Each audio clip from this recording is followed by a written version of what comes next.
vai paralisar a vida da gente completamente, totalmente, por uma doença que até o momento, depois de 40 dias, nós temos 7 casos confirmados, todos eles, 6 já passaram pelo período de quarentena, já estão, digamos, resolvido o problema, já não são transmissores, e tem um caso que está em casa em isolamento. Então, como estamos lidando com isso daí? Será que não existem outras maneiras de a gente lidar com isso? O mundo inteiro está tentando lidar com isso, mas eu acho que nós pegou despreparado a Ásia como a Europa, e uma região dos Estados Unidos lá, que é Nova York, completamente despreparada. E Nova York tem uma concentração de população. Se os senhores forem observar que na Itália, Milão, que é um grande centro comercial da Itália, tem 7.000, 8.000 pessoas por quilômetro quadrado. Para os outros países aí, 6.000, 4.000, algumas cidades, pessoas por quilômetro quadrado. Nova York tem 25.000. 4 vezes mais que qualquer lugar do planeta.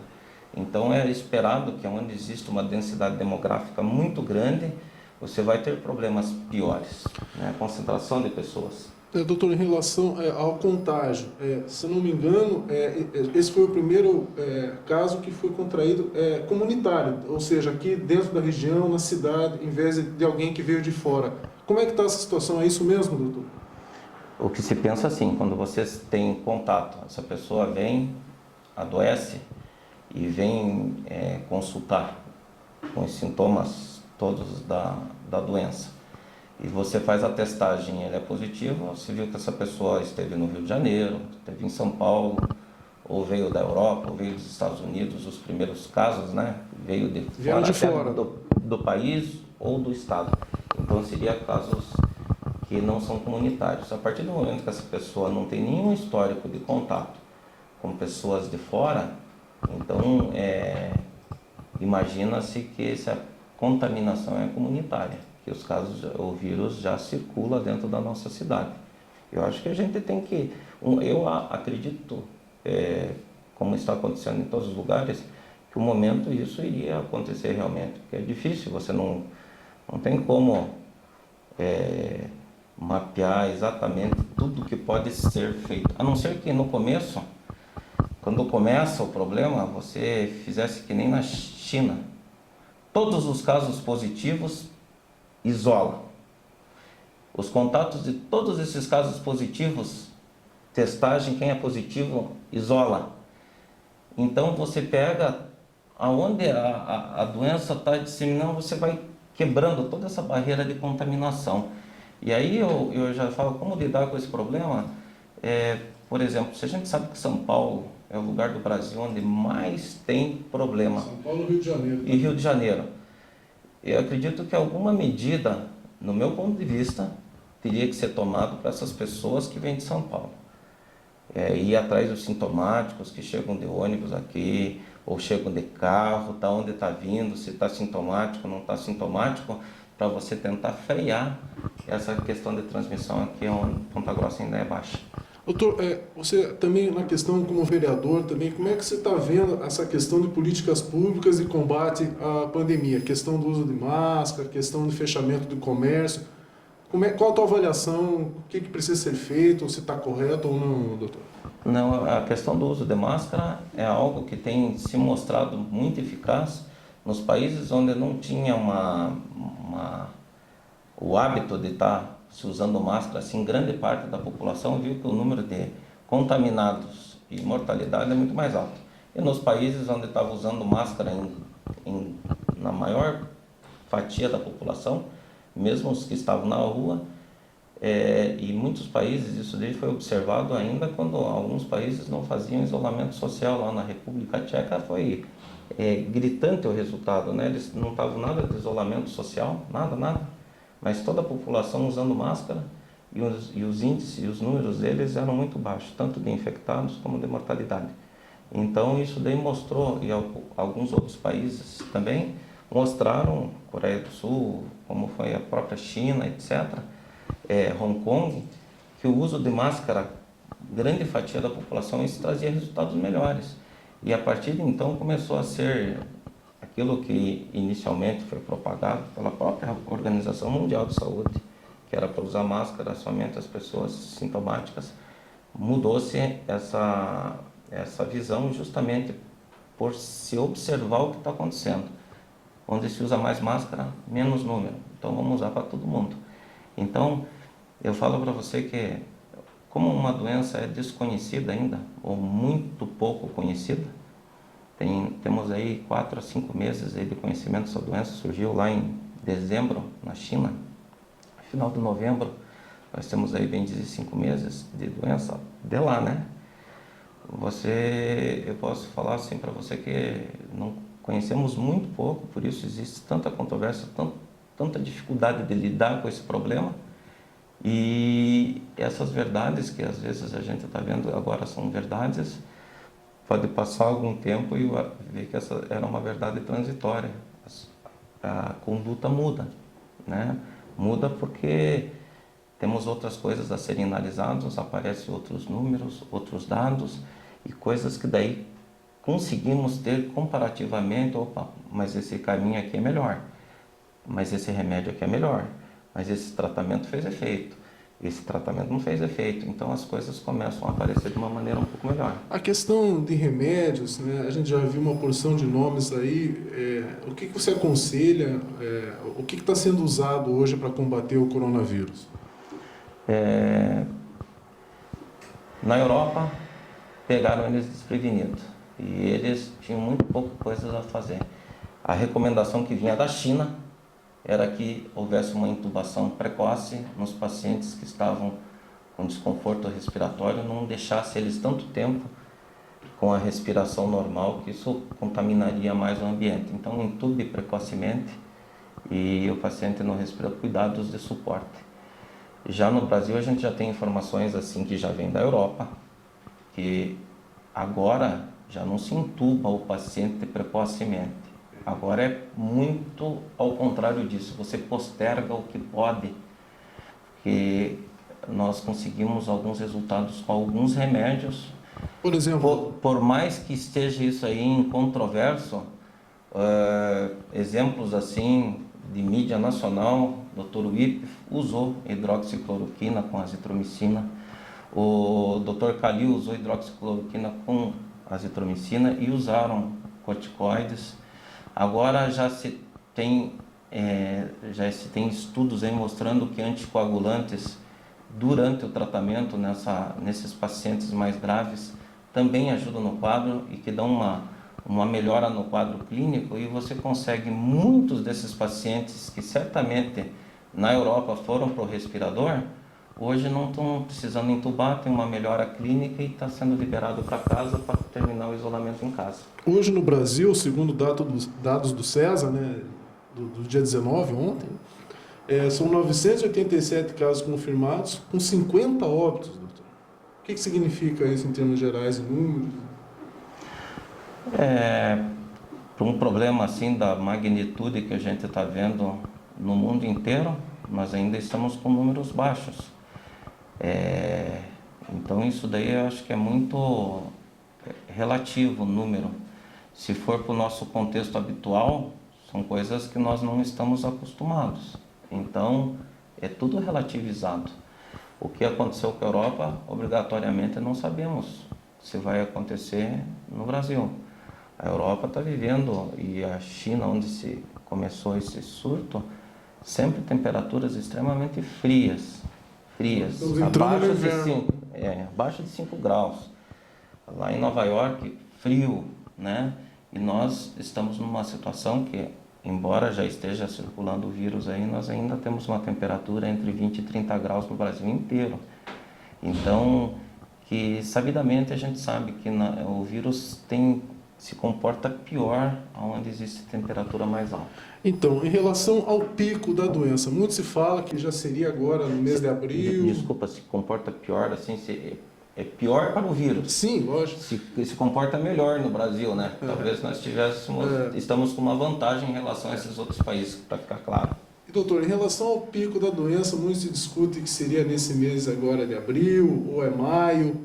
Eu já ouvi questões que a Ponta Grossa ia ter 17 mil casos, precisando UTI. O pico, já estamos no pico ou como é que está, doutor? Aí eu volto a falar para você que, na verdade, a gente já deveria estar no pico, pelo tempo, os casos que vieram, pelo tempo de propagação, porque espera-se que com você seja infectado, você demora 5 dias para começar a ficar sintomático. Às vezes, antes de ficar sintomático, 2, 3 dias antes, você já está transmitindo. Mas que depois de 14 dias você não é mais transmissor, ou você deixa de ser um transmissor, né? Você já adquire a tua imunidade própria, combate o problema e você não está mais transmitindo o problema. Por esse tempo que nós estamos aí com mais de um mês, nós já esperávamos que a gente tivesse agora na metade de abril já com uma situação bem pior. E isso daí só se não quisermos analisar esses fatos, que nós estamos assim passando de uma maneira talvez bem melhor do que a Europa e os Estados Unidos. Nós estamos passando por uma maneira, digamos, mais branda, porque são populações distintas. Se a gente não conseguir ver que o vírus ele tem o padrão dele, mas nós somos populações distintas. Há lugar onde existe mais concentração demográfica de pessoas. Há países onde a temperatura são bastante diferentes. Aí já me perguntaram, mas como o Equador, por exemplo, se veja, o Equador com todo o problema, com esses caixões no meio da rua, etc., 400 óbitos numa população inteira do Equador em mais de 40 dias de pandemia. Na Itália, no dia morriam 800 por dia, agora que baixou para 600, 570, 550, o total que eles têm contabilizado até agora não dá um dia de países europeus. Então, por mais que a gente queira ver que está um caos, porque isso daí não era algo que não era para estar acontecendo, está acontecendo, também pegou desprevenido, mas não está se comportando como está se comportando na Europa. Ao total, contabilizado, depois de 6 semanas, 400 óbitos. E o Brasil aqui, ao total, chegou a um número aí perto de 1.000, né? 1.000 óbitos no Brasil. Depois de 6 meses, isso daí dá 2 dias num país europeu, né? Nossa população de... 152 mil, pouco mais de 152 mil. 152 mil. Começa a fazer uma projeção de mortalidade de 5%, 4%, 5% da população ter a maneira de mortalidade. Se você pegar esses números aí e transferir para a população brasileira, isso daí fica todo mundo desesperado. Mas o que você vê agora com a Europa, com mais de 60 dias de problema, somando-se todos os países que estão numa situação bem ruim, Reino Unido, Espanha, França, Itália, estamos pegando todos esses países e unindo, junto com Nova York, que está uma coisa, Estados Unidos em si, o número de óbitos, somando todos eles, e muitos dos países já em curva de descendência, 150 mil óbitos somado tudo. Isso aí, as perspectivas, se colocar 4, 5% para a população brasileira, chega a dar mais de 1 milhão de óbitos, de mortos pelo problema, só no Brasil. Então, a gente começa a pensar assim, mas não é isso que está acontecendo. Eu não quero aqui amenizar o problema. Eu quero colocar o foco num senso crítico, que a gente deve analisar números. Se a gente não analisar números, então ficamos em casa, quietos, e deixa as coisas acontecer, mas são os números, não estão acontecendo. Daí a gente vai ver, mas por que está acontecendo isso? 4%, estamos com 5% em alguns lugares aí de mortalidade. Mas quem está sendo testado? Hoje em dia, aqui no Brasil inteiro, onde são feitos testes, são pessoas que internam. E essas pessoas que internam somente os casos graves. E são 15% das pessoas que evoluem para o quadro grave. Desses 15% se testam e desses 15%, somente 10% se confirmam. E de todos esse número de infectados, é 5% desse número. Mas nós não estamos falando de toda... Lógico, evidentemente, que há uma subnotificação no país inteiro, que nós temos muito mais casos. Se você for pegar todos esses casos que estão provavelmente na rua, pessoas circulando, ou que estão em casa, positivos, assintomáticos, que estão... Você vai ver que o número certamente vai cair a letalidade para aquilo que a gente vê e espera que a letalidade seja 1%, 0,5%, 1,5%. Não é esses números aí de 5%, 4%, porque isso daí é o número dos casos que são dos que foram testados, é 5%. E esse 5% é em cima dos casos mais graves. Como é que está a questão de testes em Ponta Grossa, né? O pessoal fala que muita gente não está fazendo teste, que não tem o equipamento certo para fazer os testes. Como é que está essa questão, doutor? Essa questão atualmente, estão chegando os testes rápidos agora, né? Tanto a Secretaria do Estado está mandando porque chegou no Brasil os testes comprados aí pelo governo federal. Certo. Foi repassado aí para vários estados e os estados estão passando para os municípios. Estive em conversa com a secretária de saúde a semana passada e a previsão de chegada aqui era para esse começo de semana aí nós já estarmos com os testes. Os hospitais privados que tinham seus testes que pediram na rede privada se esgotou rapidamente, depois não tinha, em vários laboratórios não tinha. Essa semana eu recebi mensagem de alguns proprietários de laboratório que eles já estão tendo para a rede privada, laboratório lá do Bom Jesus, o laboratório ali da Unimed, vários laboratórios já conseguiram agora ter testes para começar a fazer essa testagem. Agora eu queria fazer um adendo para você. Isso nós, em conversa com vários pneumologistas do estado inteiro, sim, nós estamos vendo que esses testes aí, isso daí, como vem rápido, a questão da qualidade. Tem pessoas que testam negativo e daí faz o teste rápido, que existe o teste para ver se tem o vírus, que é o PCR, que você vai comprovar que tem aquele material genético do vírus, que seria para ver que essa pessoa está realmente infectada. E tem os testes que são rápidos, que é para ver a imunidade da pessoa, né? Que dosa os anticorpos contra o vírus, contra o coronavírus. Esses testes rápidos às vezes dão negativo. E tem os testes de PCR que dão positivo e vice-versa. Então está tendo um índice de falso negativo e falso positivo expressivo. Então, na faixa dos uns 30%, porque está sendo aprovado testes, toque de caixa, que vem lá da China, mas você não sabe de onde que foi feito, o padrão de qualidade. Então, são coisas assim que complicadas, né? Para o momento que a gente está vivendo, porque não tem. Onde tem, você não tem aquela... Não são...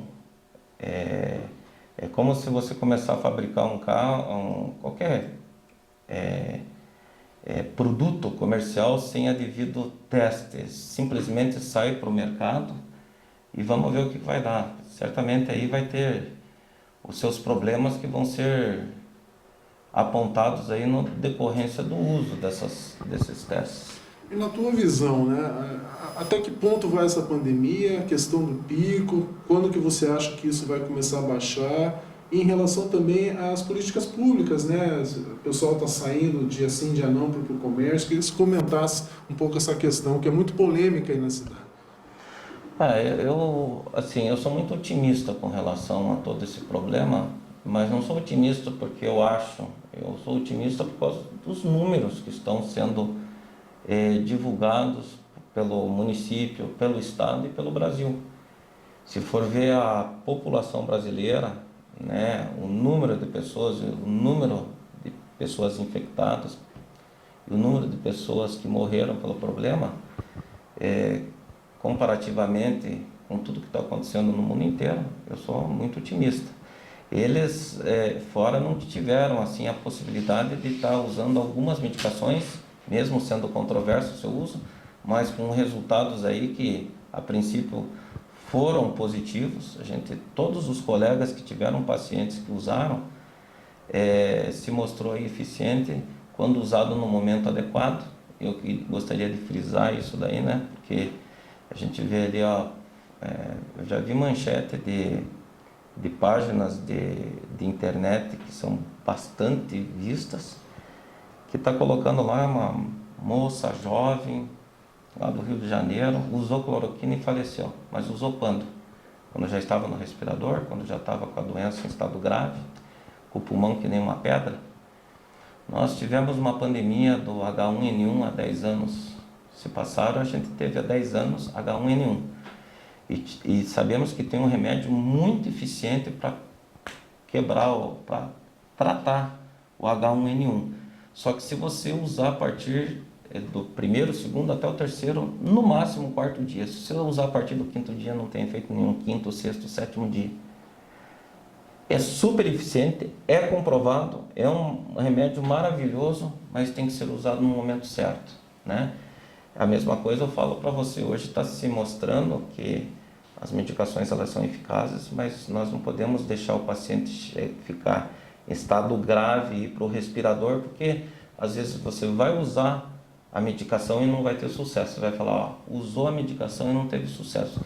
Isso aí se chama viés de análise, porque você está analisando naquele paciente que realmente hoje está vendo que não vai ter resultado. Você deixou ir para o pior momento da doença para usar a medicação. Ali ela não está tendo efeito, né? Então, eu tenho perspectivas realmente boas, porque nós já estamos tendo algumas armas para se usar. Conhecimento que os outros não tiveram, a gente tem. Está se vendo assim que essa doença faz um processo de hipercoagulabilidade. Se você usar anticoagulante, ele ajuda no tratamento. Ele faz um processo inflamatório brutal no pulmão.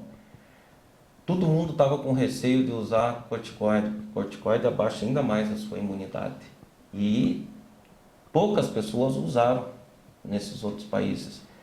E começaram a usar ali, agora no final da pandemia, estão começando a usar lá na Europa, está melhorando os números dele, né, nos Estados Unidos. Então a gente está usando aqui no momento melhor. Então a gente vê que ele bloqueia o processo inflamatório sem derrubar aquela imunidade da pessoa que a gente achava. Querendo ou não, a azitromicina com a hidroxicloroquina são vários pacientes tratados com resultados bons, saíram de quadros ruins e se tornaram pacientes que conseguiram, sem o tratamento de suporte como foi feito em outros países. Então são coisas que têm se mostrado que nós estamos usando, que no exterior acabaram não usando. E eu acho que a gente tem uma certa vantagem. Meu otimismo é nesse sentido. E se nesse sentido a gente tem essa perspectiva, muitas vezes que nem o uso da máscara, etc., por que a gente não pode analisar uma situação melhorada? Para Ponta Grossa, eu não tenho dúvida. Porque nós temos aí hoje um caso em casa, em isolamento, com os nossos hospitais, se for ver assim, com toda a possibilidade de atendimento de pacientes graves, nós temos suporte para isso, porque nós não tentarmos equalizar a nossa vida normal, entre aspas, porque você tem que ter consciência do que está acontecendo. Eu acho que normal em nenhum momento vai voltar a ser normal. As pessoas ou aprenderam agora a lavar a mão, higienizar a mão com frequência, se não conseguir água, usar álcool e não cumprimentar as pessoas, né? Os sintomáticos, ficar em casa, procurar atendimento médico, se isolarem, né? E o uso de máscara, distanciamento social, por que não resgatar a nossa atividade comercial, industrial, a ponto de equalizar isso, e os números vão se mostrar. E se a coisa piorar demais, a gente chegar a ter uma situação de hospital extenuante, tem que se rever algumas coisas. Mas nesse momento eu acho que nós estamos confortáveis com relação à possibilidade de atendimento médico hospitalar. Essa série de decretos que o prefeito Marcelo Rangel tem feito, do seu ponto de vista, é correto? Houve um exagero? O que o senhor pensa disso?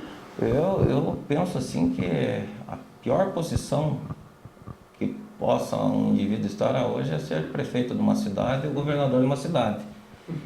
Para você pegar e tomar medidas acima de um problema que ninguém sabe como ele se comporta certamente, então eu acho que é uma situação difícil. Eu acho que quem está lá, que nem o prefeito Marcelo Rangel, ele não está tomando medidas com perspectiva para errar. Todo mundo quer acertar e eu acho que ele está dando o máximo de si. Eu acho que qualquer um que fosse ali, um próprio médico e da especialidade, teria as mesmas dificuldades para ter esses entendimentos e tomar medidas. E com tudo que está se comentando na sociedade, ele vai estudando e está tendo o posicionamento dele.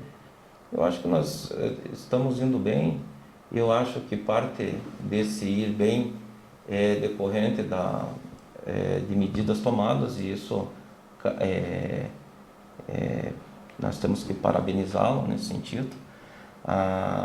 Mas eu vejo também uma dificuldade ali que eu gostaria que o prefeito realmente pensasse. Ele às vezes coloca muito política na frente, poderia estar conversando com mais segmentos da sociedade, principalmente da área médica, de especialidade, com o setor de comércio, com o setor da educação, policial, para ver como isso está acontecendo. Não é, ele tem um convívio com os secretários no dia a dia, mas assim, e o que as pessoas que vivenciam, por exemplo, nas escolas privadas, receber essas informações, o impacto disso. Ele está falando agora de voltar à questão da educação, até pela escola, lá, pela TV educativa. Mas umas 2 ou 3 semanas atrás falou que esse ano estava perdido. Nós temos que tomar muito cuidado com o que falamos, principalmente quem está na posição de governante, porque aquilo que se fala hoje não se escreve amanhã. Nós estamos vendo que nessa pandemia as verdades são transitórias. Se a gente não tomar muito cuidado, nós certamente vamos errar mais, porque aquilo que se fala lá atrás não se escreve aqui na frente, né? O próprio presidente da Organização Mundial de Saúde já se mudou discursos algumas vezes. O presidente dos Estados Unidos várias vezes, e assim por diante. E isso é facilmente entendível, no meu ponto de vista. Uma doença desconhecida. Agora a população às vezes não perdoa, né? Eles querem que acerte 100%. Okay. E num problema desse, eu não vejo como acertar 100%. Ok, doutor. Mais alguma consideração para a gente encerrar a entrevista, doutor? Olha, eu sou otimista com relação à pandemia. Não é um achismo, é análise numérica. Tenho medo do problema, não sou irresponsável. E há 30 dias atrás tinha uma visão muito clara. Eu acho que todos os médicos apoiando 100% o isolamento social. Os problemas também aparecem com relação ao isolamento, não é mil maravilhas. E simplesmente falar que a questão do isolamento é um problema somente econômico é querer ser muito pontual. Não está se vendo o contexto, porque o que a gente está vendo é só a parte do iceberg que está fora do mar, que é 10%, 90% para baixo a gente não está vendo. E a gente não pode falar num problema total de 100% analisando só 10%, só o que aparece. Então, nós, se não enxergarmos que o problema econômico vai gerar muito problema de saúde, e problema de saúde grave, inclusive mortes, e bastante mortes. Nós vamos estar comparando algo diferente. Estamos falando só dinheiro, vida, não é isso. Vida, vida, consequências imediatas, consequências posteriores. É isso. Se a conotação for dinheiro, vida, é lógico que todo mundo cuida pela vida. Eu vejo discursos inflamados de pessoas falando, eu sou pela vida. Eu também sou pela vida. Eu acho que quem está falando em aliviar, afrouxar isolamento social, também é pela vida. Ninguém quer morrer. Ninguém é suicida, né? Mas são perspectivas diferentes. A questão do dinheiro não é só dinheiro. Problemas econômicos graves, caos, trazem fome. Fome traz muita morte no Brasil. As pessoas que têm possibilidade, muitas vezes, de ficar na sua casa e ter seu alimento e fazer alguma coisa em casa, é uma perspectiva muito boa. E as que não podem, aquelas que não têm o que comer, e não têm onde buscar, onde as medidas econômicas, sociais acabam não atingindo todas essas pessoas que precisam. Quanto problema de saúde, fome e até morte vai gerar. Isso ainda não foi comparado. E pode ser que daqui 6 meses, na análise de números, quando a gente vê o caos econômico, a quantidade de morte por fome, etc., tivermos esses números, talvez esses números sobreponham o problema de mortes pela própria doença. Daí a gente vai ver que errou estrategicamente. Mas isso a gente só vai ver no futuro, não vai ver agora. Só uma última coisinha, em relação às outras doenças, né? Como é que está o Covid, né? Comparando, por exemplo, dengue, essas outras coisas que tem no inverno? Ainda no Brasil em si, nós não temos números maiores do que muitas doenças infecciosas predominantes, que nem dengue, que nem a própria influenza. Mas a expectativa é que isso supere. Realmente, falar de uma maneira que é um problema como outro qualquer, infecção não. Ele tem uma predominância muito maior, a infectividade é muito grande, né? E isso daí a gente só vai poder falar mais para frente. No momento, ela ainda não supera muitas doenças infecciosas prevalentes no nosso país, né? Ok, muito obrigado, Dr. Magno, pela entrevista. Eu que agradeço a oportunidade. Esperamos que isso aí passe logo e o mais rápido possível. Todos nós esperamos. Obrigado.